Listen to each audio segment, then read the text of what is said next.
계신 분들과 한번 인사 나눠보겠습니다. 우리 활짝 웃으시면서 한번 앞뒤로 좌우로 같이 인사 나누겠습니다. 잘 되고 있습니다. 기도하면 됩니다. 네, 잘 되고 있습니다. 기도하면 됩니다. 네, 오늘 여러분과 함께 이 밤에 나눌 은혜의 말씀 제목은요, 성전 측량이라고 하는 제목으로 함께 말씀의 은혜를 나누고자 합니다. 우리 금요일 밤 우리 계속해서 요한계시록의 말씀을 함께 생각해 보고 있습니다. 이 요한계시록의 말씀을 우리 크게 넷으로 네 등분해서 나누었어요. 이 사도 요한이 보았던 네 번의 계시, 요한이 보면 이렇게 내가 성령에 이끌려서 무엇을 보니 하면서 이렇게 쭉 설명하고 있는 데가 네 군데가 나옵니다. 그래서 이 네 번의 계시를 본 것으로 우리가 보고 그 네 등분으로 이제 나누었는데요. 그 중에 우리는 두 번째 계시의 부분을 보고 있고요. 이 두 번째 계시 가운데는 세 번의 그 7차례 시리즈 재앙이 나옵니다. 세 번에 걸친 첫 번째는 7인의 재앙, 그 다음에는 7 나팔 재앙, 그 다음에는 7 대접 재앙, 이렇게 세 번에 걸친 7개씩의 재앙이 연달아 나타나는 이것들이 이제 세 번에 걸쳐서 나오죠. 그 중에 우리는 지금 이제 7 나팔 재앙 가운데에 6번째와 7번째 사이에 나타나는 막간의 내용을 보고 있습니다. 이 재앙이 쭉 계속해서 일어나는 게 아니라 6개가 나오고 그 다음에 막간이 중간에 나오고요. 그 다음에 7번째와 함께 고담 재앙이 나타나는 이런 모습을 보여주었습니다. 그래서 이제 6번째 인 재앙이 끝나고도 막간의 내용이 있었고요. 지금 이제 6번째 나팔 재앙이 끝나고 또 다시 이제 막간의 내용이 나오는데, 이 막간이 지금 10장과 11장에 걸쳐서 나오고 있습니다. 지난번에는 우리가 이제 이 10장에 나오는 막간의 내용을 우리가 보았습니다. 10장에 이제 어떤 내용이 나왔었는가 하면, 이제 어떤 내용이 나왔어요? 이 사도 요한이 그동안은 하나님 나라 이제 올라가서 거의 이제 관찰자로만 있었습니다. 아주 관찰하기 좋은 곳에서 이제 쫙 전체를 조망해서 보는 것처럼 그렇게 이제 쭉 보면서 이것을 기록하고 있었어요. 그런데 이 10장 말씀에 보니까 이제는 더 이상 네가 관찰자로만 있지 말고 이 하나님의 일에, 하나님의 사역에 함께 하라라는 이런 명령을 받게 됩니다. 그래서 그때에 이 사도 요한에게 뭘 하라고 그랬나요? 두루마리의 그 말씀을 먹으라라고 줬어요. 두루마리. 근데 이 두루마리는 지난 시간에 이제 말씀드렸지만 하나님의 그 보좌에 앉으신 하나님의 오른손에 들려있던 앞과 뒤에 빽빽하게 하나님의 구원의 계획이 기록되어져 있고 7개의 봉인이 있었던 바로 그 두루마리였다, 이 말씀을 드렸습니다. 근데 이 봉인을 하나씩 뜯을 때에 예수님이 뜯으셨죠. 그리스도께서 뜯으시고 그걸 통해서 7인 재앙이 있었습니다. 그래서 지금은 봉인되어 있지 않고 펼쳐져 있는 이 말씀 두루마리를 가지고 사도 요한에게 먹으라. 근데 이걸 먹으면 어떠냐, 어떻게 되느냐 하면, 먹을 때 입에는 어떻다고 그랬죠? 입에는 굉장히 달고, 근데 이걸 먹고 뱃속에 들어와서는 굉장히 쓰다라고 이렇게 이 경고를 했고, 또 먹으니까 실제로 그렇게 되었습니다. 자, 이것은 어떤 의미예요? 하나님의 말씀은 정말로 우리에게 이 구원의 계획, 이것들이 적혀져 있는 이 말씀, 하나님이 우리를 택하셨다, 얼마나 이게 기쁜 일입니까? 하나님의 말씀은 우리에게 기쁨이요 즐거움이다 라는 것을 이야기하는 것이죠. 그게 바로 이것을 우리가 먹을 때에 굉장히 달다라고 했습니다. 꿀처럼 달다 이렇게 얘기했죠. 시편에도 보면 시편 기자가 말씀하기를 주님의 말씀은 마치 꿀 같고 송이꿀 같다 이렇게 이야기를 하고 있습니다. 자, 그런데 그것이 이제 그 말씀을 듣고 그 다음에 이제 무엇이 우리에게 요구되느냐? 하나님의 백성들은 어떻게 살아야 돼요? 하나님의 말씀대로 하나님의 자녀답게 살아가야 하는 것입니다. 자, 근데 이 과정은 어때요? 굉장히 어렵죠. 자, 말씀을 먹었어요. 먹었으면 우리 안에서 어떻게 해요? 소화를 시켜야죠. 소화를 시켜야 그게 내게 되죠. 소화 안 시키고 만약에 장에 탈이 나가지고 먹으면 바로 쫙 이렇게 쏜다. 이렇게 표현이 참 너무 저속하네요. 만화 보니까. 근데 하여튼 이렇게 설사를 했다 칩시다. 그러면 어때요? 이거 먹었어도 내게 돼요? 내게 하나도 안 돼요. 내 거 안 되는 정도가 아니라 내 안에 있던 것까지 그냥 쫙 다 빼가 버려요. 그렇죠? 내 것이 되려면 이게 소화가 돼야 되는데, 이걸 소화하는 과정은, 말씀을 내 걸로 만들어서 내가 말씀대로 살아가는 이 과정은 굉장한 어려움이 있는 것이죠. 어려움이 있지만, 그러나 어떻게 해요? 비록 그것이 쓰지만 이것을 내 것으로 만들어야 이 말씀이 완전히 소화가 돼서 내게 되고, 내가 하나님의 자녀로서 그 다음에 어떻게 해요? 하나님의 자녀답게 풍성한 삶을 누릴 수가 있게 되는 것입니다. 그게 먹어야 내게 되고, 내 몸에 살이 찌고, 요즘 살찌는 거 싫어하시죠? 살은 안 되고 내 몸에 세포가 되고, 세포의 영양분이 되고, 모든 것이 그냥 활기를 띠게 만드는 보약과 같은 게 될 수가 있는 것이죠. 그러기 위해서는 이 쓰게 소화를 하는 이 과정이 우리에게 필요하다, 이 말씀을 드렸습니다. 우리가 말씀대로 살아가고자 하면 세상과 부닥칠 수밖에 없어요. 세상은 하나님의 말씀을 용납하지 못합니다. 세상의 방식은 하나님의 방식과 다르기 때문에 우리가 하나님의 방식대로 살려고 할 때 세상은 끊임없이 우리에게 이 왜 그래? 라고 이야기를 하고, 처음엔 이상하게 여기고, 그 다음에는 비웃다가, 그 다음에는 우리를 핍박하기 시작하는 것이죠. 이게 세상이 우리를 향한 태도입니다. 이것은 예전에도 그랬고 지금도 그렇고 앞으로도 바뀌지 않을 겁니다. 이 세상이 끝날 때까지 이 세상은 계속해서 하나님의 말씀대로 살고자 하는 자들을 비웃고 핍박하는 이 일들이 계속될 겁니다. 계속해서 우리는 충돌할 수밖에 없어요. 충돌을 할 때에 아프죠. 또 괴롭죠. 하지만 이것을 이겨내야 하는 것입니다. 그래야 그 말씀대로 살아가는 하나님의 자녀가 된 줄 믿습니다. 아멘. 자, 이것을 이제 10장에서 이야기를 했고 계속해서 이어지는 오늘 11장 말씀인데요. 자, 그 10장 마지막 부분도 중요합니다. 10장의 마지막 11절에 보면 요한에게 이제 뭔가를 요구하고 있잖아요. 뭐라고 했어요? 그가 내게 말하기를 내가 많은 백성과 나라와 방언과 임금에게 다시 예언하여야 하리라. 말씀을 받아 먹은 자 이제 어떻게 돼요? 말씀을 이제 가서 내놓아야 되는 거예요. 나만 먹고 배부른 게 아니라 이 말씀을 다른 사람들에게 먹여 주어야 하는 것이죠. 세상을 향하여 하나님의 말씀을 외치고 선포하는 게 이제 우리에게 요구가 되고 있습니다. 자, 그 다음에 보니까 11장 이제 오늘 읽은 본문 말씀이죠. 1절과 2절에 보니까 이제 무엇을 이야기하고 있어요? 성전을 측량하라 라는 이야기를 하고 있습니다. 1절에 보니까 누군가 요한에게 지팡이 같은 갈대를 주었어요. 근데 이 갈대는 뭐냐? 길다는 건데 긴 것으로 이제 길이를 재는 데 사용하는 그런 갈대가 되겠습니다. 말하자면 아주 긴 자라고 이야기할 수 있겠죠. 자, 이걸로 그러면 뭘 재라고 하느냐? 말씀을 한번 읽어볼까요? 하나님의 성전과 제단과 그 안에서 경배하는 자들을 측량하되. 자, 이 긴 자 가지고 재라, 측량해라 얘기를 해요. 근데 어디를 재라고 그럽니까? 하나님의 성전과 제단과 그 안에서 경배하는 자들. 자, 이것을 재라 얘기를 합니다. 자, 여기서 성전은 우리가 성전하면 성전 이제 전체를 이야기하지만 보통은 여기서 이야기하는 성전은 뭐냐면 성전 가운데서도 가장 중요한 기능을 하는 건물이 있죠. 거기 어디냐? 성소, 지성소가 있는 그 건물이 있습니다. 바로 거기를 이제 성전이라고 이야기를 하는 거예요. 여기 얘기하는 제단은 그 성소 안에 있는 분향단이 또 있어요.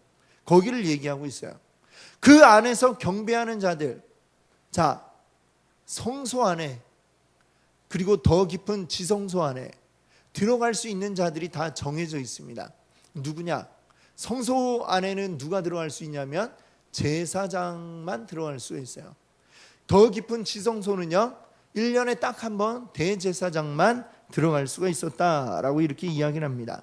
자, 이 성전에 대해서 우리가 좀 기본적으로 생각을 해보면, 처음에는 이스라엘에게 뭐가 있었어요? 건물이 아니라 성막이 있었죠. 성막, 텐트, 말하자면 텐트죠. 왜 텐트를 가지고 만들어야 했느냐? 왜냐하면 그때는 출애굽 중이었기 때문에 이동하고 있었습니다. 이들이 애굽에서 나와서 지금 가나안에 가는 중간에 하나님이 성막을 만들어라 그랬어요. 이들은 계속해서 가나안을 향해 가야 하니까 이동할 수 있도록 언제든지 해체하고 다시 만들어서 또 할 수 있는 천막으로 만들었는데, 그게 이제 성막이죠. 성막을 이제 우리 저번에 한번 우리 어르신들 모시고 성막의 그 모형을 한번 보러 간 적이 있어요. 이제 간단하게 얘기하면 어떻게 되어 있냐면, 제일 바깥에는 이제 성전을, 이제 그 성막을 이 바깥과 이제 안을 구별하는 이제 테두리, 울타리로 치는 이제 그 쭉 이렇게 돼 있는 게 있어요. 울타리가 있고, 그 안에는 이제 성전 뜰이 되겠죠. 뜰이 되고, 그 다음에 성전 뜰에는 뭐가 있냐면은 제물을 잡는, 이제 그 제물을 잡아서 불태우는 그런 번제단이 있습니다. 번제단이 있고, 그 다음에 그 번제단하고 요 이제 어떻게, 자 여기가 이제 쭉 저기예요. 여기 입구예요. 들어오면은 이쪽에 번제단이 있어요. 그리고 그 번제단이 있고, 여기에는 성소, 지성소가 있는 또 다른 천막이 있습니다. 그리고 그 사이에는 물두멍이라는 게 있어요. 그럼 거기에 제사장이 이 성소에 들어가기 전에 손을 닦고 깨끗하게 하고 들어가는 그런 물두멍이 있어요. 여기에는 이제 번제단에는 맨날 이제 뭐예요? 제물로 잡아서 드리는 양, 소 이런 것들 맨날 잡아가지고 불태우고 고기 냄새가 진동을 했겠죠, 그렇죠? 그런 곳이에요. 막 피도 막 그냥 철철 넘치고 막 이런 곳입니다. 자, 근데 오늘 여기서 이야기하는 하나님의 성전과 제단, 그 안에서 경배하는 자들은 이제 어디에 해당이 되느냐? 요 뜰 안에 있는 번제단, 뭐 물두멍 이런 것은 빼고, 요 안에는 이제 일반 백성들도 들어올 수가 있는데, 여기 빼고, 그 다음에 어디냐면은 여기 성소, 지성소 안에 있는 요 쪽을 이야기하고 있어요. 자, 여기, 그리고 이 안에 들어가서 경배하는 자들은 그러니까 누구를 얘기해요? 제사장들을 이제 이야기하고 있습니다. 자, 성전은 이 누구 거예요? 소유를 우리가 굳이 따지자면 누굴 걸까요? 하나님의 것이죠. 자, 이 성전의 기본 틀이 나중에 성전을 짓는데, 가나안에 들어와서 정착한 후에 성전을 짓죠. 제일 먼저 지은 게 솔로몬 때에 성전을 지었어요. 자, 이때도 지을 때 어떻게 짓느냐? 규모는 조금 차이가 있어요. 규모와 뭐 이런 건 좀 차이가 있지만 제일 기본적인 거는 거의 규격이 같아요. 성소와 지성소의 규격은 거의 비슷합니다. 나머지 성전 뜰의 규격이 이제 더 커지고, 거길 좀 구분하는 뭐 이런 문 같은 게 더 있고, 이런 게 더 커졌지. 이쪽은 비슷해요. 나중에 또 성전이 그게 계속된 게 아니라 바벨론 침공을 받을 때 이게 파괴되었습니다. 그러고 나서 포로로 끌려왔죠. 사람들이 갔다가 돌아와서 성전을 다시 지었어요. 이때는 근데 굉장히 짓는 게 어려웠죠.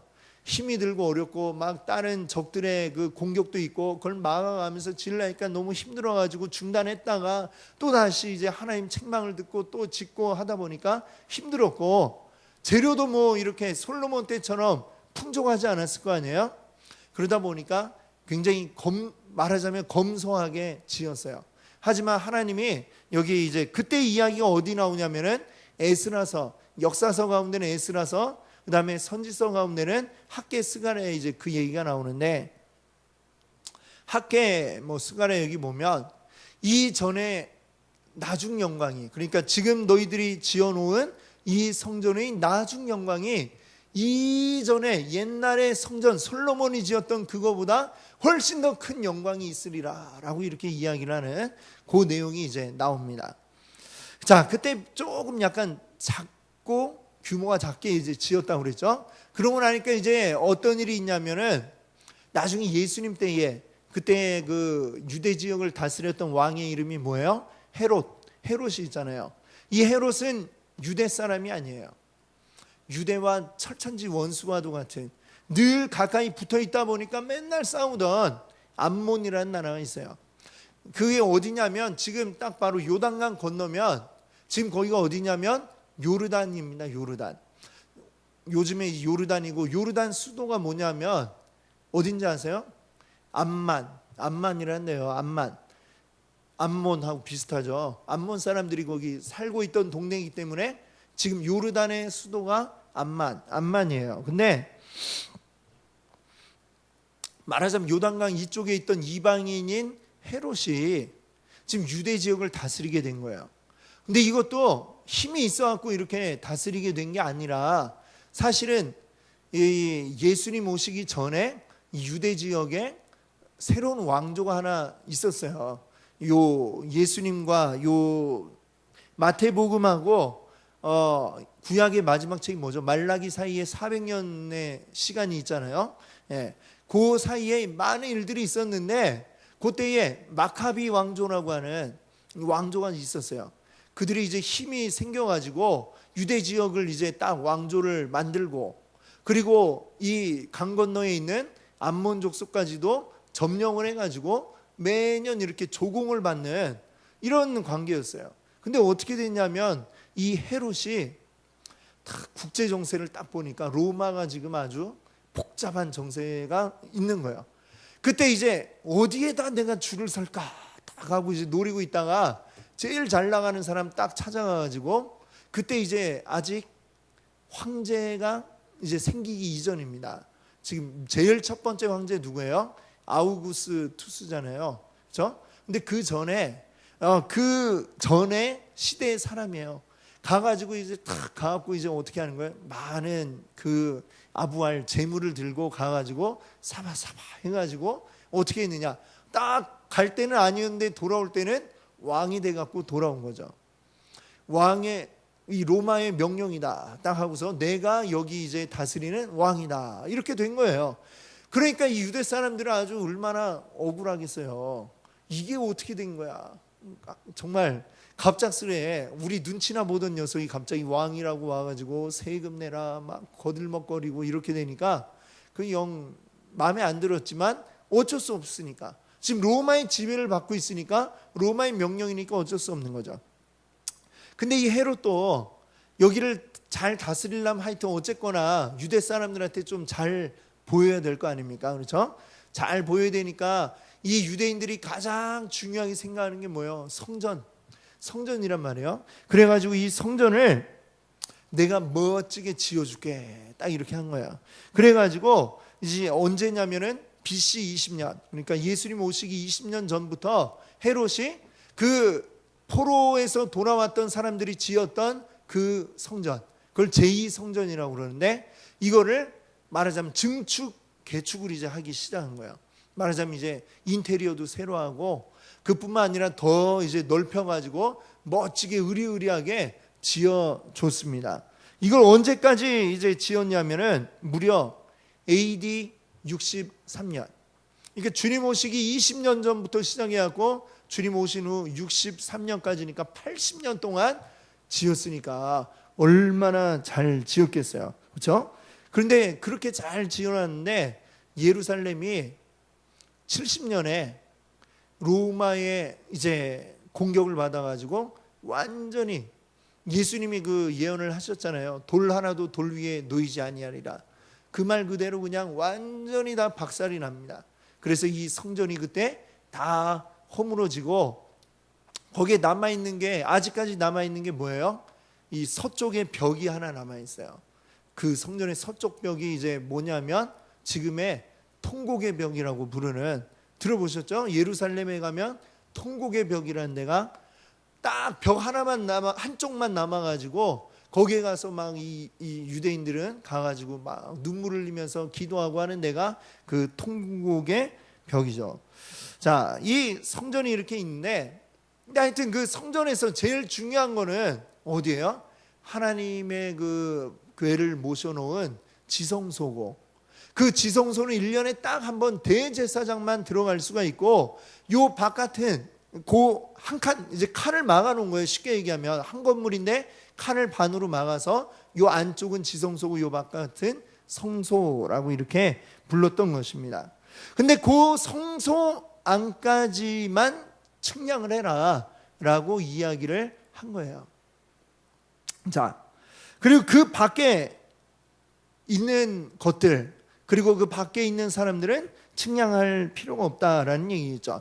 이것은 무슨 얘기냐면, 성전이라고 하는 것은 뭐예요? 하나님의 것이라는 것이고 하나님이 책임진다라는 것입니다. 근데 하나님이 어디까지 책임진다라고 얘기하시는 거예요?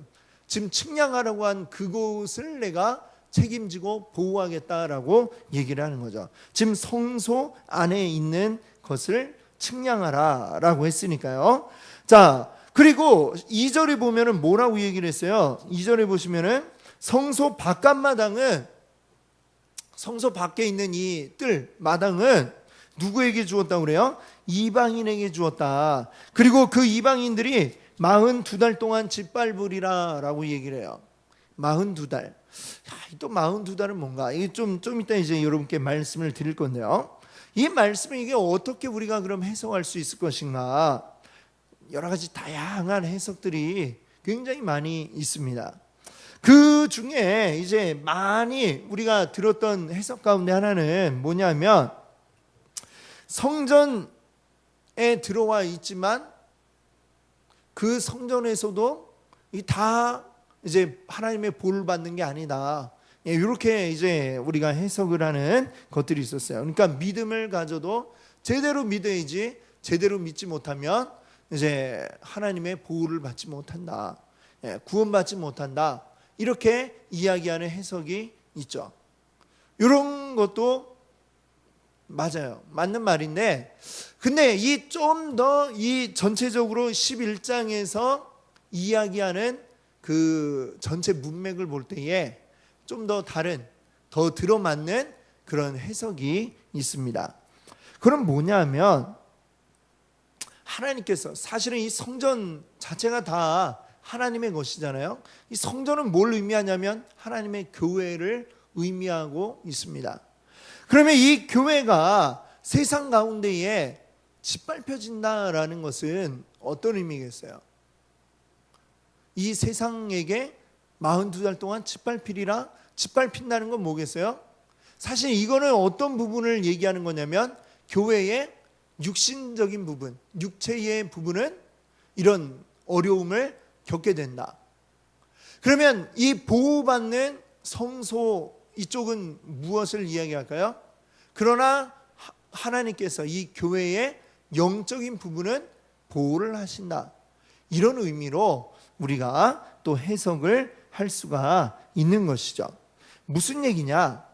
교회가 이 세상 가운데 있으면서 핍박을 없애주세요라고 기도한다고 해서 핍박이 사라지는 건 아니죠. 교회는 늘 핍박 가운데 있어 왔고 여전히 핍박받고 있고 주님 오실 때까지 이런 일들이 계속해서 이루어질 것이다 라고 하는 것입니다.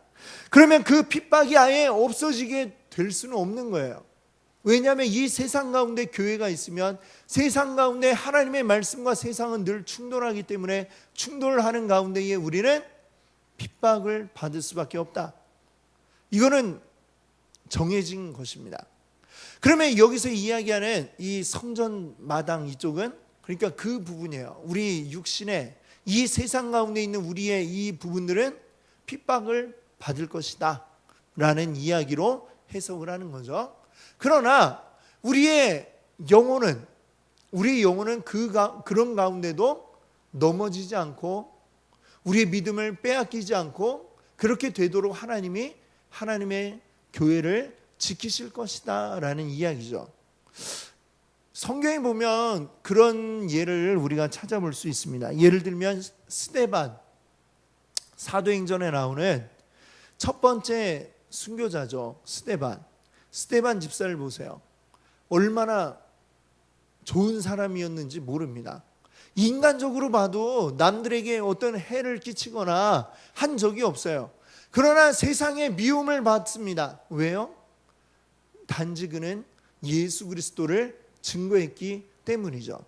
그것 때문에 사람들의 미움을 받아요. 미움을 받고 어떻게 돼요? 돌에 맞아 죽게 되죠. 결국에는. 그렇죠?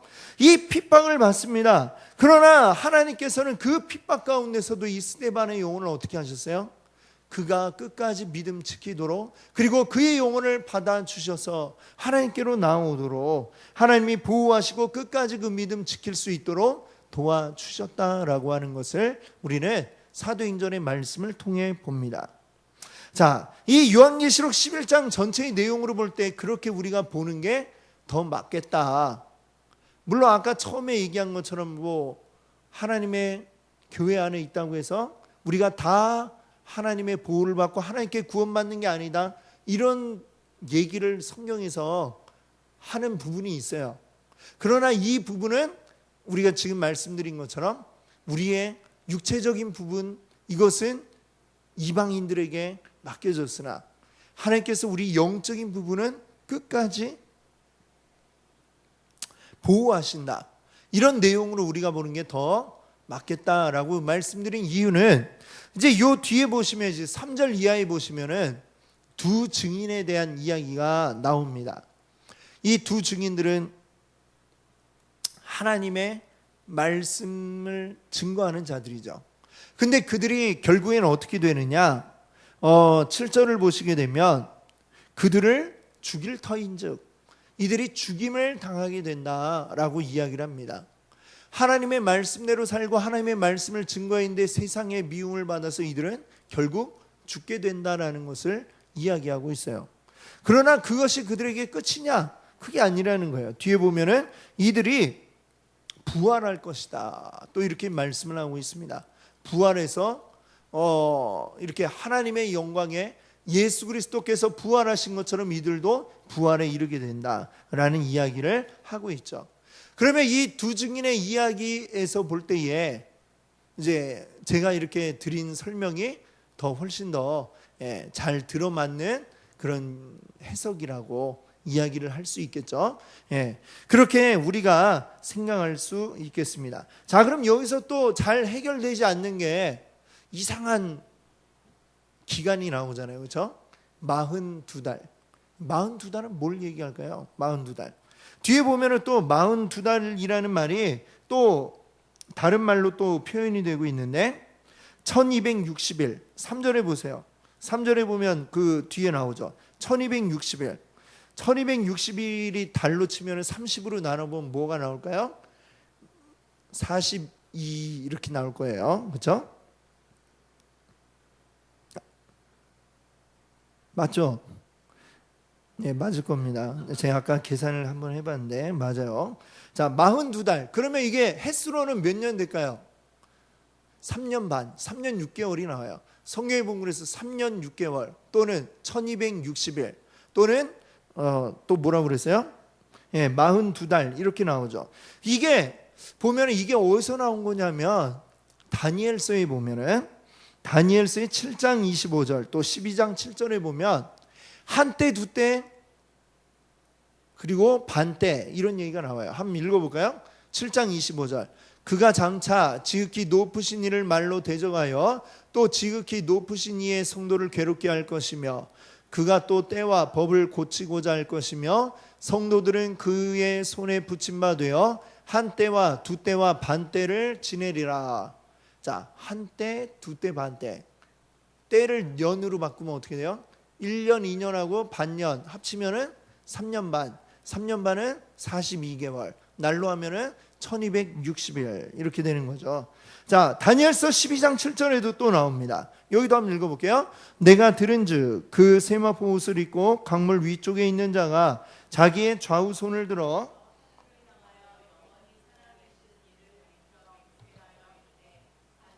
한때 두때 반때를 지나서 성도의 권세가 다 깨지기까지이니 그렇게 되면 이 모든 일이 다 끝나리라 하더라.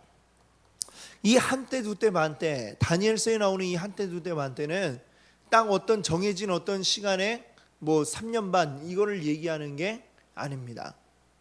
여기 보니까 한때 두때 반때가 지나면 어떻게 된다고 그랬어요? 자, 성도의 권세가 다 깨지기까지니 그렇게 되면 어떻게 된다고요? 이 모든 일이 다 끝나리라. 이 모든 일이 다 끝나는 그때 언제일까요? 이 요한계시록으로 보면 주님이 다시 오실 때 이렇게 되는 거죠. 이 3년 반이라고 이야기하는, 또 한때 두때 반때라고 하는 42달 1260일은 어느 때냐? 사실은 예수님이 부활하신 때로부터 다시 오시기까지의 그 기간을 이야기한다라고 할 수 있는 거죠. 그리고 그 기간 동안에 어떤 일들이 있어요? 우리가 보고 있는 이 재앙, 심판이 일곱 나팔 일곱 대접이 우리 앞으로 미래에 있어질 어느 때의 일이 아니라 이미 이 세상 가운데에 예수님 부활하신 이후로부터 쭉 있어 왔던 일들, 이것들이 재앙이 이미 이 땅 가운데 임하였다라고 이렇게 말씀을 드렸죠. 지금 그 때예요. 한때 두때 반때가 지금 바로 그 때다라고 하는 것이고, 그 기간 동안에 이 세상 가운데 있는 교회, 이 교회 안에는 이미 우리가 주일날 설교에 말씀드리지만 우리 안에 이미 무엇이 이루어졌어요? 하나님 나라가 우리 안에 이미 이루어졌다. 그런데 이미 이루어졌지만 그러나 아직이라고 또 말씀드렸잖아요. 그러나 아직 완전하게 우리에게 완전하게 임한 것은 아니에요. 예수님이 다시 오실 그때에 완전하게 이것이 이루어질 것이다 말씀을 드렸습니다. 그것이 이루어지기까지의 그 시간 사이, 예수님 부활로부터 다시 오실 때까지의 요 사이 기간을 지금 이렇게 부르고 있는 거예요. 한때 두때 반때 또는 42달 또는 1260일 3년 반 이렇게 말하고 있는 것이죠. 자, 그 기간 동안에 그러면 자, 어떻게 해야 되느냐? 여기 그것 때문에 우리에게 그 기간 동안에 우리에게 핍박이 있고 하나님 말씀대로 우리는 살아가며 세상 가운데 있지만 하나님의 말씀과 세상은 충돌하기 때문에 그로 인한 핍박이 우리에게 있다라는 이야기를 여러분께 이제 계속 말씀을 드렸습니다. 그러나 이 요한계시록 10장에 우리 그 마지막 11절에 사도 요한에게 부여한 사명이 무엇이었어요? 다시 예언하여야 하리라. 사도 요한에게 가서 하나님 말씀 증거해, 하나님 말씀 전해, 외쳐라고 이렇게 이야기를 하고 있잖아요. 그것을 우리가 해야만 한다라고 이렇게 이야기하고 있습니다. 자, 그것으로 인해서 사실은 우리는 계속해서 핍박받는 일들이 우리에게 있으리라 이 말씀을 하고 있습니다. 자, 그들이 이 기간 동안에 이방인들이 짓밟으리라라고 얘기를 하고 있잖아요. 짓밟는다고 그랬어요. 이게 우리에게 주어질 핍박이라는 사실을 우리가 압니다. 자, 그것 때문에 얼마나 괴로운가. 때로는 순교를 당한 자들도 있고요. 때로는 하나님의 말씀대로 살기 위해서 우리가 순교까지는 아니더라도 우리가 정말 하나님 말씀대로 살려다 보면은 세상 가운데서 손해볼 일이 얼마나 많은지 모릅니다. 그래서 제가 아는 어떤 목사님은요, 자기 사택에 교회 명패를 붙이지도 않더라고요. 예, 그런 분도 있어요. 이걸 붙여놓으면은 너무 불편하대요. 그러면서 성도들 집에는 가갖고 다 붙이면서 자기 집에는 안 붙이더라고요. 그 좀 이상한 목사님이죠. 근데 자, 우리가 그래요. 근데 이걸 붙여놓으면 그게 늘 마음에 걸릴 수밖에 없어요. 막 세상 사람들 향해서 내가 막 내 그 성질대로 다 할 수도 없고, 내가 교회 다니는 것 때문에 어떨 때는 참아야 되고, 어떨 때는 나 때문에 교회가 욕먹을까 봐 그냥 입 다물고 그냥 있어야 될 때도 있고, 이런 일들도 말하자면 다 그런 핍박 가운데 들어가는 것이죠. 세상 가운데서 우리가 하나님 말씀대로 살려다 보니까 내가 손해보고 피해보고 때로는 양보해야 되고, 이런 모든 것들로부터 시작해서 우리가 세상 가운데서 때로는 스데반처럼 순교당하는 일까지, 이 모든 일들이 우리가 이 세상 가운데서 세상과 갈등하며 충돌하는 가운데에 받는 그런 우리에게 주어지는 핍박이라고 하는 사실을 우리가 기억해야 되겠습니다. 그러나 마태복음 10장 28절이 우리에게 이렇게 말씀하고 있어요. 같이 한번 읽어볼까요? 몸은 죽여도 영혼은 능히 죽이지 못하는 자들을 두려워하지 말고 오직 몸과 영혼을 능히 지옥에 멸하실 수 있는 이를 두려워하라.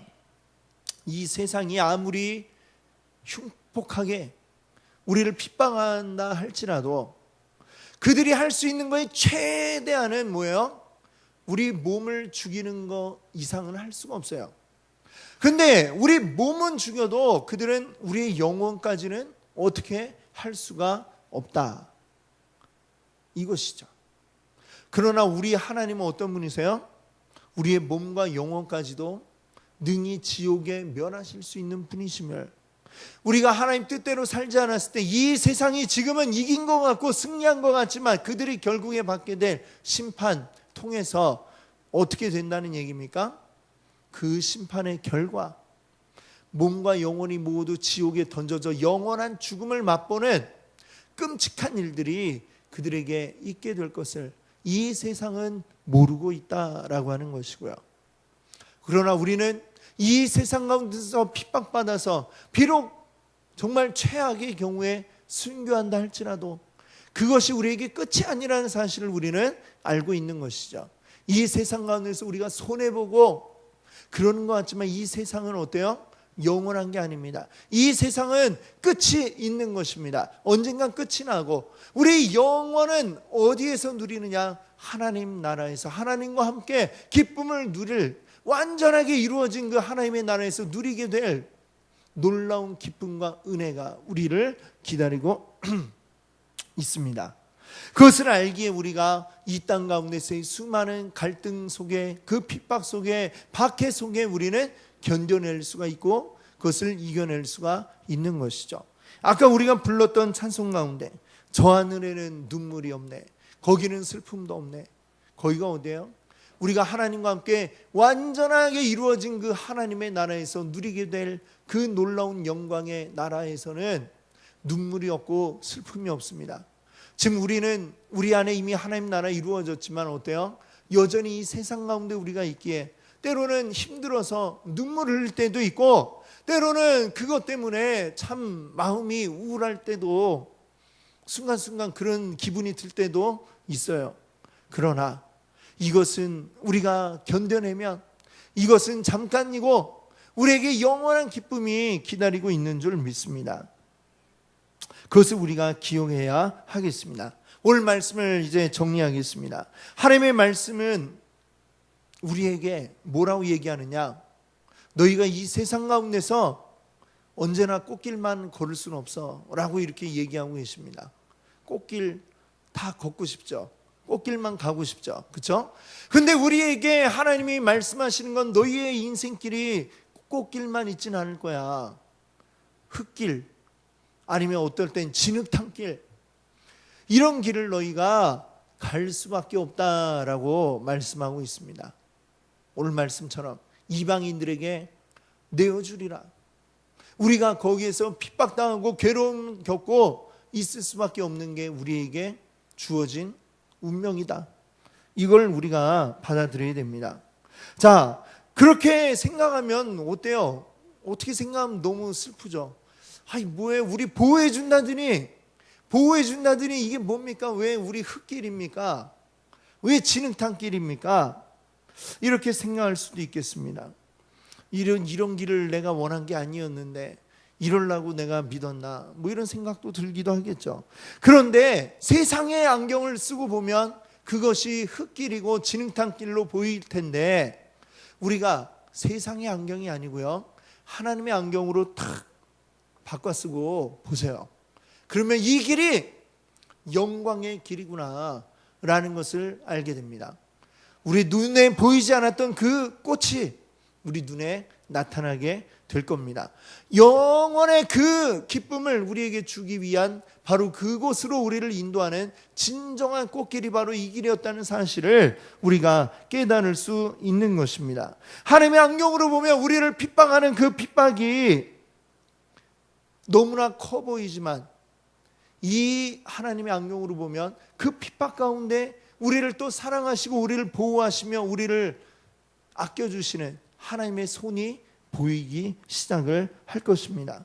그 하나님의 손길이 나를 꼭 붙잡고 보호해주고 계시구나 라는 것을 알기에 우리가 또 그 어려움을 이겨내고 견뎌내고 승리할 수 있는 것이죠. 그래서 끝까지 우리가 갈 수가 있는 것입니다.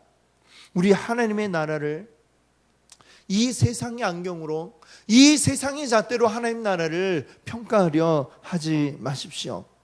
우리가 이 세상의 성공을 위해서, 이 세상의 안녕을 위해서 우리가 하나님께 기도하는 거 아니고, 우리가 그것을 위해서 하나님 앞에 간구하는 거 아니고, 그것을 위해서 우리가 하나님 믿는 것이 아닙니다. 이 세상의 것들은 잠시 잠깐 있다가 우리에게서 사라져버릴 먼지와도 같은, 안개와도 같은 그것들이 바로 이 세상임을 우리가 기억할 수 있기를 바랍니다. 우리는 이 잠깐 있다 사라질 안개를 잡고자 하는 것이 아니라 영원한 것, 영원히 내가 누릴 수 있는 것을 위하여 우리는 이 땅 가운데서 그것을 준비하는 삶을 살아가고 있는 줄 믿습니다. 우리 영원한 하나님의 나라를 바라보기 원합니다.